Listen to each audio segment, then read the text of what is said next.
hanya oleh karena kemurahan Tuhan. Terima kasih buat kesempatan, waktu yang Tuhan berikan bagi kami Tuhan, untuk kembali kami ada di rumah Tuhan. Kami percaya perlindungan, penyertaan Tuhan bagi kami ketika kami datang mencari Tuhan. Terima kasih Bapa Surgawi. Kami akan mulaikan ibadah kami pagi hari ini. Tuhan menguduskan kami, Tuhan melayakkan kami, untuk kami lebih dalam lagi masuk dalam hadirat Tuhan. Terpujilah nama-Mu Tuhan. Terima kasih Yesus. Mari sama-sama kita bangkit berdiri. Kita angkat pujian yang berkata, Bapa, Engkau sungguh baik. Haleluya.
membalas kebaikan Tuhan dalam hidup kami.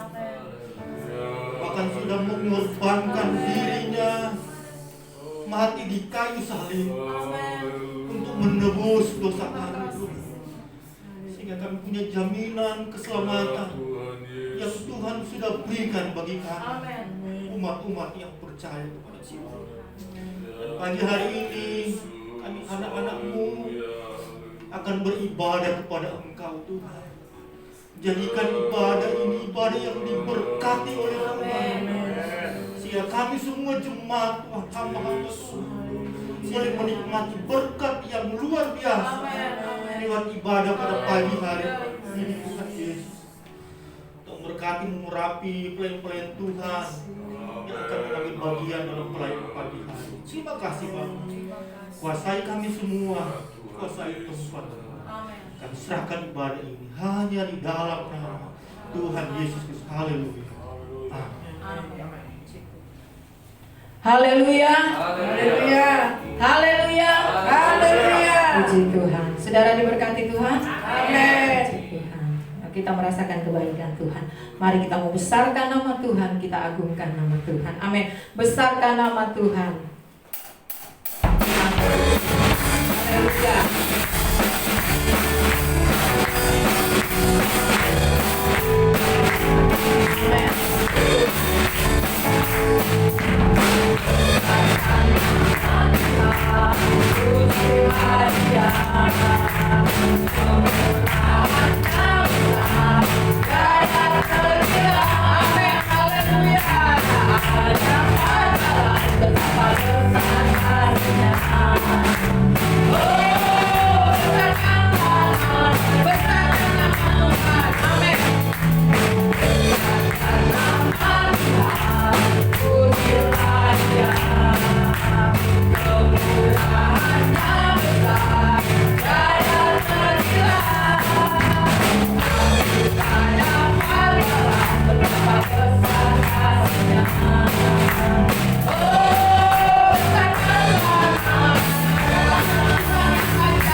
bersama Tuhan selalu menolong kita. Apa yang dapat kita balaskan kepada Tuhan selain kita membawa hidup kita untuk kita tetap setia kepada Tuhan. Apapun keadaan kita saat ini, persoalan, pergumulan, firman Tuhan berkata, oh Tuhan, kita tidak dapat dipisahkan dengan kasih Tuhan. Sekalipun aniaya, kelaparan, penderitaan tidak dapat memisahkan kita dari kasih Tuhan. Puji Tuhan, kita siapkan hati kita. Kita akan dengarkan firman Tuhan. Firman Tuhan adalah kekuatan dalam kehidupan kita. Firman Tuhan adalah terang bagi jalan kita. Biar dalam setiap langkah kita diterangi oleh kebenaran firman Tuhan. Dan hari-hari ini, saat-saat ini kita butuh kekuatan untuk menghadapi keadaan dunia yang bukan semakin baik. Sebab itu kita butuh firman Tuhan. Karena firman Tuhan itu adalah Tuhan sendiri. Dia akan memberikan kekuatan yang baru sehingga kita mampu terbang tinggi bagaikan Raja Wali di tengah-tengah badai yang sementara terjadi hari-hari ini. Puji Tuhan, mari kita siapkan hati kita untuk kita diisi oleh kebenaran firman Tuhan. Kita angkat satu pujian yang berkata, bukan dengan kekuatanku Tuhan ku dapat hadapi kehidupan ini. Amin, puji Tuhan. Haleluya. Angkat pujian ini dengan sungguh, bukan karena kita tahu syair demi syair dari pujian ini, tapi mari kita mau merenungkan bahwa benar bahwa kita tidak mampu menjalani kehidupan ini dengan kekuatan yang ada dalam kehidupan kita. Ku tak mau sendiri. Haleluya. Engkaulah kuatku. Puji Tuhan yang menopangku. Katakan, bukan dengan kekuatanku Tuhan, dengan kekuatanku. Puji Tuhan, ku dapat jalani hidupku. Benar Tuhan, inilah kami, inilah keadaan kami ya Tuhan. Kami tidak mampu berjalan sendiri.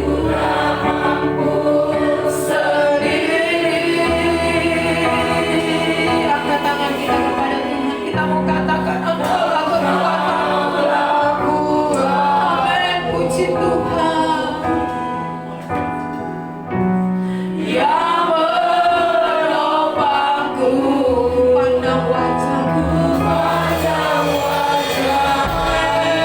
Haleluya.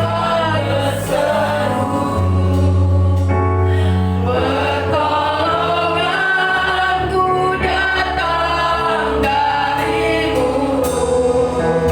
Peganglah tanganku, jangan lepaskan. Kaulah harapan dalam hidupku. Sekali lagi katakan, bukan dengan kekuatanku. Terima kasih Tuhan. Amin Tuhan. Dengan uang kami dihadapkan, Kau bukan dengan kekuatan kami. Kami dapat menjalani kehidupan ini. Amin, haleluya. Tanpa Tuhan yang di sampingku, ku tak mampu sendiri.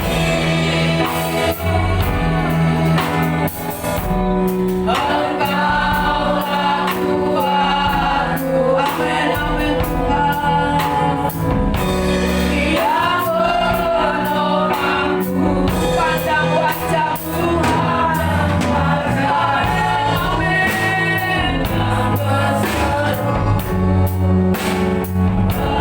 Pertolonganku datang dari-Mu.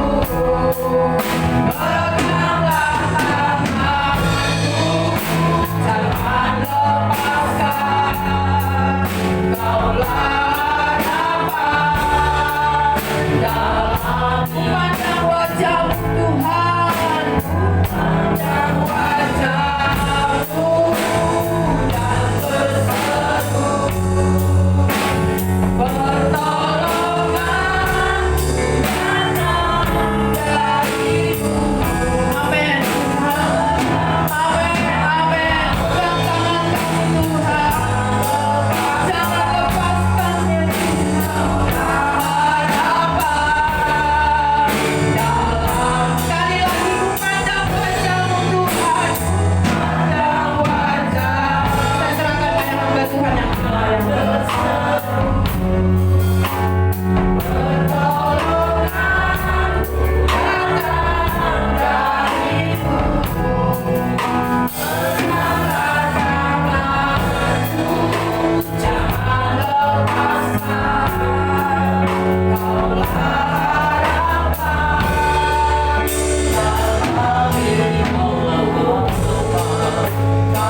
Engkaulah satu-satunya harapan yang sejati. Ketika kami berharap kepadamu, maka kami tidak akan pernah kecewa. Ketika kami bergantung kepada Engkau, maka hidup kami terjamin, Tuhan. Sebab itu Tuhan, terus pegang tangan kami. Terus pimpin hidup kami, Tuhan, sehingga kami tetap kuat menjalani setiap proses yang Tuhan izinkan kami alami hari-hari. Kuatkan kami dengan kebenaran firman-Mu yang akan kami terima ini, Tuhan. Mulai dari hamba-Mu sampai kepada seluruh sidang jemaat, Tuhan. Biar firman-Mu menjadi jawaban bagi kami. Biar firman-Mu menjadi motivasi dalam kehidupan kami. Berfirmanlah Engkau bagi kami, Tuhan. Siapkan hati kami bagaikan tanah yang subur, yang siap ditanam, taburi dengan benih-benih yang baik dari firman. Kalau masih ada kuasa-kuasa, kalau masih ada hal-hal yang mempengaruhi hati dan pikiran kami, untuk kami tidak konsentrasi mendengarkan firman-Mu, kami berdoa dalam nama Yesus.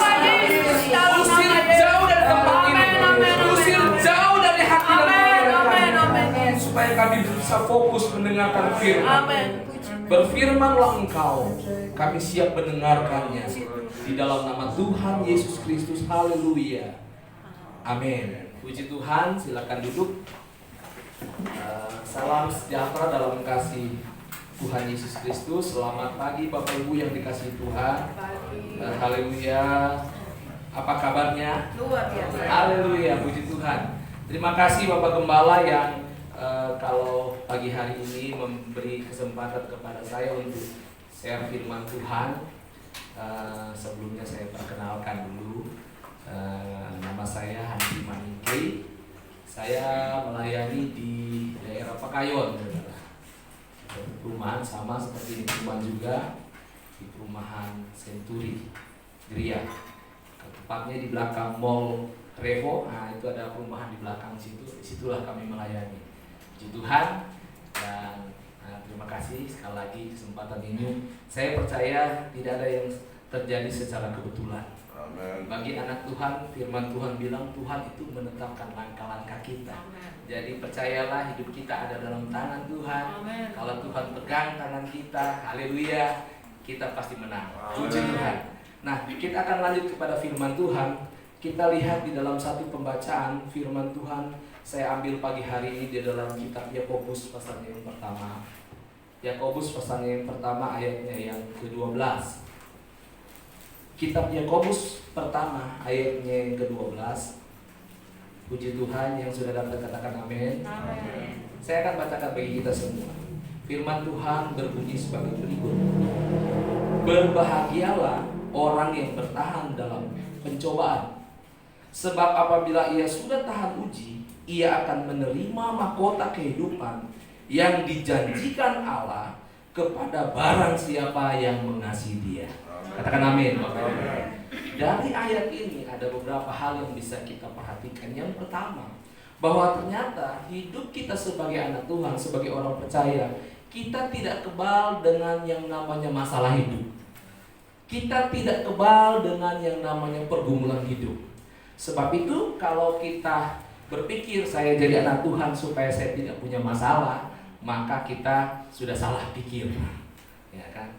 Jadi anak Tuhan itu pasti akan mengalami yang namanya pergumulan. Dari muka-muka yang saya perhatikan, walaupun ditutupi oleh masker, bisa lihat saudara, muka-muka saudara banyak pergumulan. Ya kan? Ya, karena kita bilang hidup kita di dalam dunia memang penuh dengan pergumulan. Hidup ini seperti sebuah peperangan, kata firman Tuhan. Ya kan? Jadi ayat ini memberi sebuah kesimpulan seperti itu, bahwa hidup kita tidak akan lepas dari yang namanya masalah hidup. Ada mungkin kadang-kala masalah satu belum selesai, masalah yang lain sudah datang. Ya kan? Dan yang kedua, dari ayat ini kita bisa mendapat kesimpulan bahwa ternyata kebahagiaan hidup itu bukan kita peroleh karena kita tidak punya masalah. Seringkali kita berpikir, oh kalau saya sudah tidak punya masalah, kalau pergumulan saya sudah selesai, maka saya adalah orang yang paling berbahagia. Ternyata tidak, saudara. Ayat ini memberi satu kesimpulan bahwa yang berbahagia itu adalah orang yang bertahan dalam setiap pergumulan. Amin. Karena apa? Karena ketika kita bertahan, saatnya kita akan menerima yang namanya mahkota, saudara. Ada mahkota kehidupan yang dijanjikan Allah kepada kita. Kepada kita yang mengasihi Tuhan, kata Tuhan. Jadi ketika ada masalah, kita bertahan dari masalah itu, kita tidak lari dari masalah. Maka firman Tuhan bilang ada mahkota yang akan Tuhan berikan kepada kita. Saya percaya masalah apapun yang terjadi dalam hidup kita itu tidak akan terjadi tanpa seizin Tuhan. Dan saya selalu amenkan, sesuatu yang diizinkan Tuhan terjadi dalam hidup saya tidak pernah bertujuan mendatangkan kecelakaan. Karena Tuhan tidak punya rencana kecelakaan dalam hidup kita. Jadi kalau ada sesuatu yang mungkin dalam tanda kutip tidak baik terjadi dalam hidup kita, percayalah ada rencana Tuhan yang indah. Saya tulis satu status di Facebook, saya bilang begini, ya kan, jangan mengeluh apalagi ngomel ketika kita dalam masalah. Karena ternyata mujizat Tuhan itu tumbuh subur dalam masalah. Amin. Kalau tidak ada masalah, tidak terjadi mujizat. Kalau tidak ada persoalan yang kita alami, kita tidak akan mengalami melihat janji Tuhan. Sehingga Daud berkata, sekalipun aku berjalan dalam lembah kekelaman, aku tidak takut. Karena justru dalam lembah kekelaman itu, dia bisa melihat gak ada Tuhan dan ada tongkat Tuhan. Ada kuasa dan pertolongan Tuhan. Jadi gereja Tuhan, anak Tuhan, jemaat Tuhan yang dikasih Tuhan di tempat ini, haleluya. Amin. Kita terus bertahan dalam setiap persoalan. Jangan apa istilahnya? Jangan pesimis ketika ada masalah yang kita alami. Jangan patah semangat ketika ada pergumulan yang engkau alami. Sehingga kita mulai mencari siapa yang salah. Apakah saya kurang berdoa? Atau gembalanya doanya kurang? Atau doa saya tidak dijawab Tuhan? Tidak, saudara. Tidak ada doa yang tidak dijawab Tuhan. Tetapi kalau ada sesuatu yang Tuhan izinkan, pasti ada kebaikan di sana yang akan Tuhan nyatakan. Nah, di sini dikatakan berbahagialah orang yang bertahan dalam pencobaan. Pertanyaannya sekarang, bertahan dalam hal apa ketika pencobaan itu datang? Hal apa yang harus kita pertahankan ketika masalah itu datang dalam hidup kita? Apa yang harus kita pertahankan ketika sesuatu yang tidak baik itu terjadi di dalam mungkin pengiringan kita kepada Tuhan, di dalam pelayanan kita kepada Tuhan? Karena tidak sedikit di dalam pelayanan juga ada banyak masalah, saudara. Tetapi firman Tuhan bilang yang berbahagia di sini adalah orang-orang yang bertahan. Mungkin banyak hal, tapi pada kesempatan pagi hari ini, saudara, ada 3 hal yang saya mau sharing, saya mau berbagi kepada kita semua, saudara. 3 hal yang harus kita pertahankan ketika kita sedang mengalami persoalan. Yang pertama, saudara, kita harus tetap bertahan dalam keyakinan kita kepada Tuhan. Amen. Ini penting, saudara. Hari-hari ini di tengah-tengah kesusahan hidup banyak orang meninggalkan keyakinan kepada Tuhan. Ya kan? Bahkan banyak orang, saudara, menjual keyakinannya. Meninggalkan, melupakan keyakinannya, mencari sesuatu yang sepertinya menjadi solusi dalam setiap masalah hidupnya. Tinggalkan Yesus. Tetapi puji Tuhan, pagi hari ini firman Tuhan datang kepada kita. Hal yang harus kita pertahankan ketika masalah datang dalam hidup kita, yaitu yang pertama, keyakinan kita. Ini pernah dialami oleh satu tokoh yang bernama Abraham. Ya kan? Ini juga pernah terjadi pada tokoh-tokoh yang lain. Tetapi kalau kita perhatikan di dalam Roma pasal yang keempat, ayatnya yang ke-18, Abraham pernah memberikan satu statement, saudara. Di dalam Roma pasal yang keempat ayat yang ke-18 berkata begini, sebab sekalipun tidak ada dasar untuk berharap, namun Abraham berharap juga dan percaya bahwa ia akan menjadi bapa banyak bangsa, menurut yang telah difirmankan, demikianlah banyaknya nanti keturunan. Coba kita tahu bersama cerita ini kan. Abraham sudah umur 100 tahun. Sarah udah umur 90 tahun, bukan cuma sampai di situ. Sarah itu sudah mengalami yang namanya menopause, saudara. Rahim Sarah katanya sudah tertutup. Saya coba pernah konsultasi dengan seorang dokter. Saya tanya, apa sih arti menopause? Menopause itu artinya rahim tempat itu kalau seorang wanita itu mengandung, ada janin itu disimpan di dalam rahim. Rahim itu yang sudah menopause itu artinya rahim itu semakin mengkerut, saudara. Mengkerut, mengecil, saudara. Nah, jadi tanda-tandanya kalau seorang wanita yang mulai menopause mulai ada kerutan-kerutan di wajah, mulai keriput-keriput, berarti sudah mulai masuk pada menopause. Ya kan? Karena rahim juga mulai mengkerut dan mulai mengecil, dan secara medis tidak akan mungkin ada rahim yang bisa tumbuh di dalam tidak ada janin yang bisa tumbuh di dalam rahim sudah mengkerut dan mengecil, itu sudah mulai kering, saudara. Jadi tidak mungkin. Jadi dengan kata lain, secara logika Abraham dan Sarah diperhadapkan dengan suatu persoalan yang tidak mungkin mereka bisa selesaikan. Tidak mungkin mereka bisa mendapat jalan keluar. Tetapi ternyata keyakinan Abraham tidak pudar. Sekalipun tidak punya dasar untuk percaya, Abraham tetap percaya juga.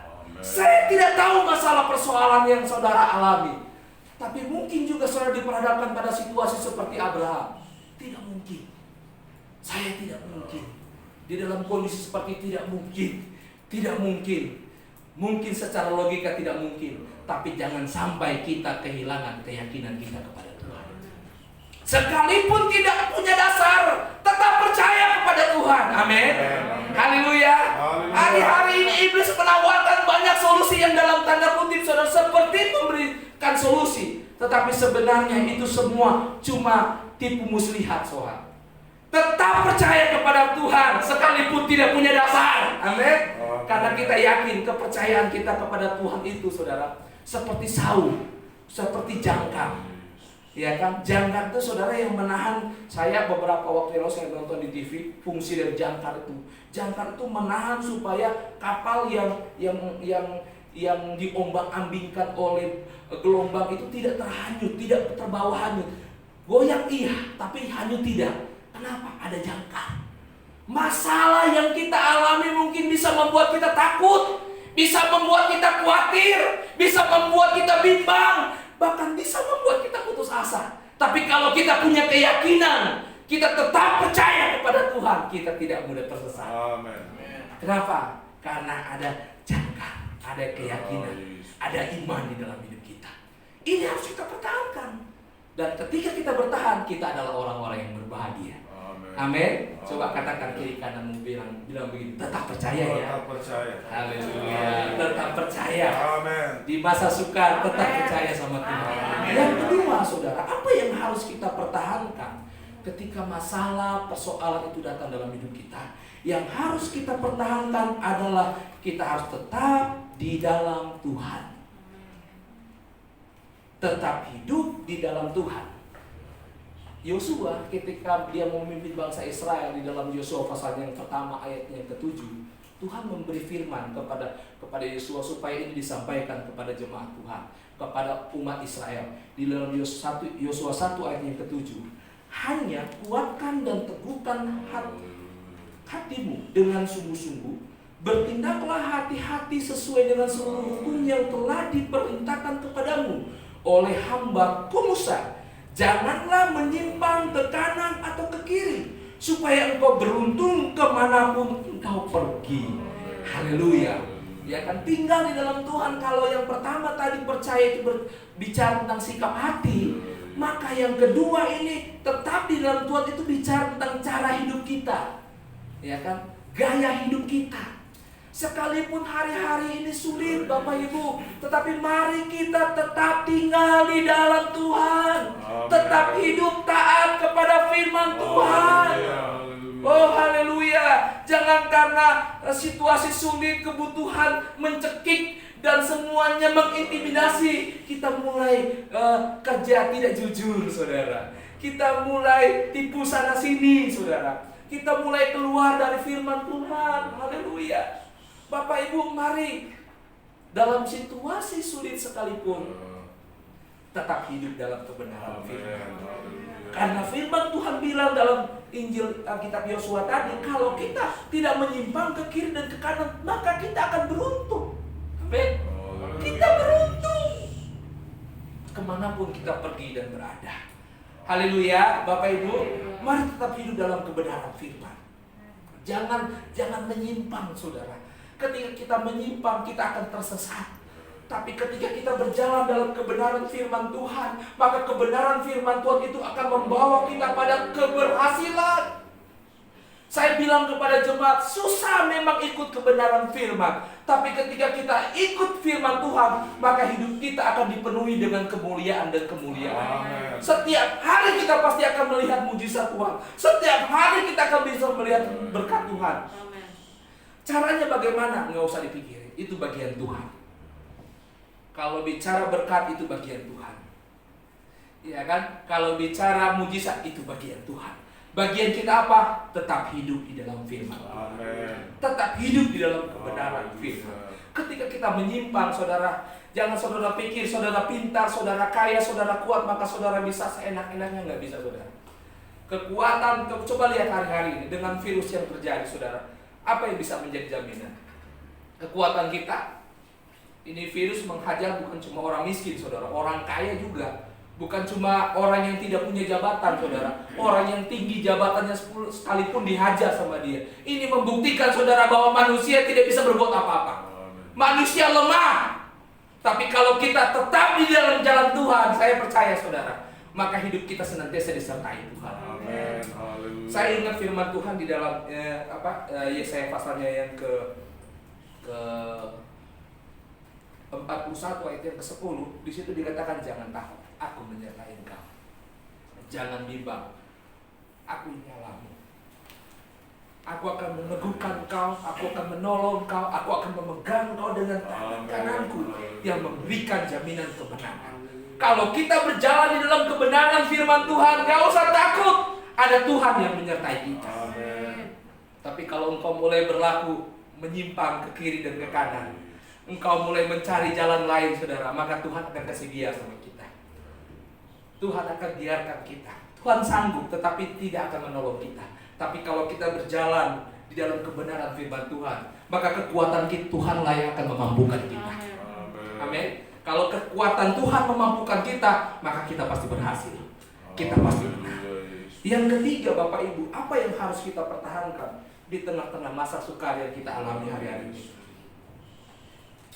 Kalau yang pertama bicara sikap hidup, yang kedua bicara cara hidup, maka yang ketiga firman Tuhan saya sampaikan pada kesempatan ini, yaitu kita tetap berbuah. Kenapa kita tetap berbuah? Karena di dalam Yohanes pasalnya yang ke-15 ayat yang ke-16 berkata begini, bukan kamu yang memilih aku, tetapi akulah yang memilih kamu. Dan aku telah menetapkan kamu supaya kamu pergi dan menghasilkan buah. Dan buahmu itu tetap. Perhatikan Bapak. Saudara, menjadi Kristen itu sebenarnya bukan mau kita, saudara, tapi mau Tuhan. Bukan kita yang memilih Tuhan, tapi Tuhan yang memilih kita. Supaya apa? Kita menjadi berkat. Kita menghasilkan buah, saudara. Ya kan? Di tengah situasi yang sulit sekalipun, gereja harus tampil menjadi berkat. Sebab itu, saudara, anak Tuhan itu digambarkan bukan seperti pohon tomat dan pohon cabai. Ini ada senior saya, Kak John, ya kan? Istrinya orang Morindi, tahu kan? Tomat dan cabai itu perlu air. Coba nggak ada air, pasti mati, ya kan? Dan anak Tuhan tidak digambarkan seperti cabai dan tomat, yang ketika tidak ada air, boro-boro dia berbuah.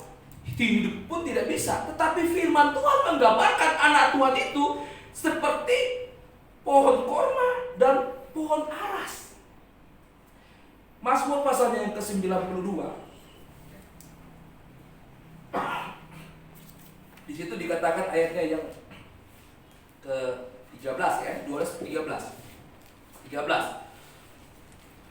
Orang benar akan bertunas seperti pohon korma, akan tumbuh subur seperti pohon aras di Libanon.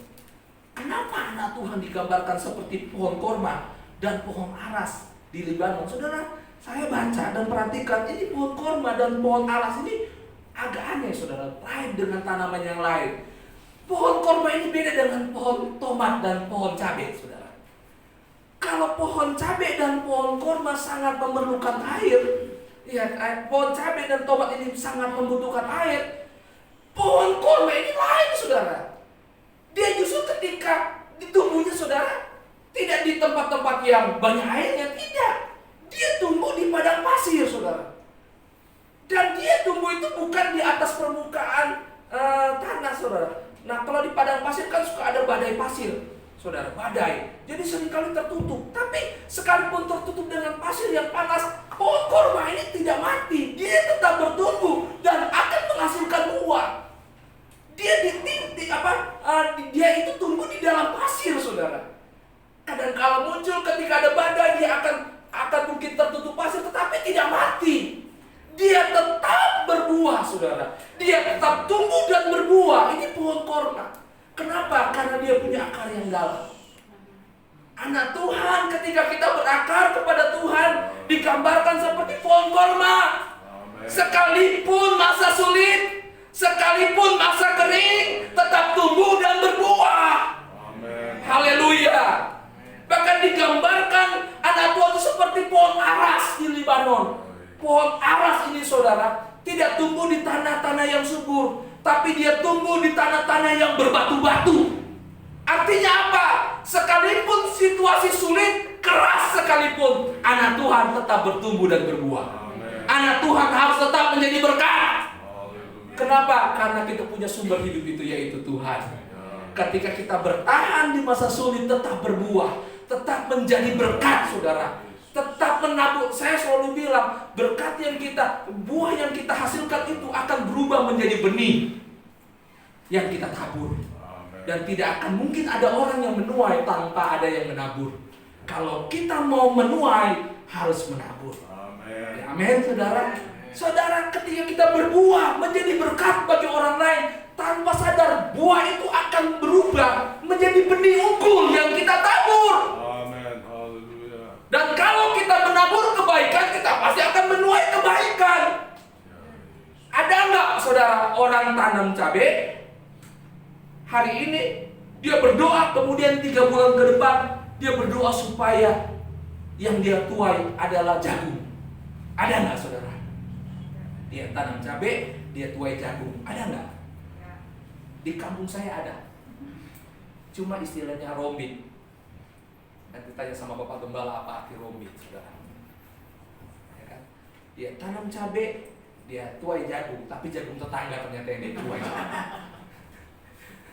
Ya kan? Mungkin kita ketawa, saudara. Oh Tuhan tolong, kita tanam cabai, tapi ternyata 3 bulan kemudian harga jagung besar. Tuhan, aku percaya Engkau sanggup melakukan banyak perkara dan tidak ada yang mustahil. Dia berdoa dengan demikian saudara. Dia berdoa supaya 3 bulan ke depan yang dia tuai jagung. Saya tanya, 3 bulan ke depan yang dia tuai apa saudara? Ketika dia menanam cabai, tetap cabai saudara. Tetap cabai, tidak akan pernah dia tuai jagung, saudara. Tapi kadang-kadang anak Tuhan lucu ya seperti itu ya. Malas ke gereja, memberi yang sekedarnya, ya kan? Malas berdoa. Tapi doanya selalu minta yang terbaik, minta yang paling gede. Nah kayak ini contohnya saudara. Orang tanam cabai minta jagung. Kalau saudara ingin menuai jagung, maka taburlah jagung. Kalau saudara ingin menuai cabai, maka taburlah cabai saudara. Kalau engkau ingin menuai kebaikan, taburlah kebaikan. Ya kan? Sekalipun masa sulit, tabur kebaikan. Sekalipun sulit, tabur kebaikan. Tetap berbuah, menjadi berkat. Karena untuk itulah kita dipanggil. Untuk kita berbuah. Tuhan Yesus memberkati kita semua. Saya serahkan kepada Bapak Gembala. Haleluya. Puji.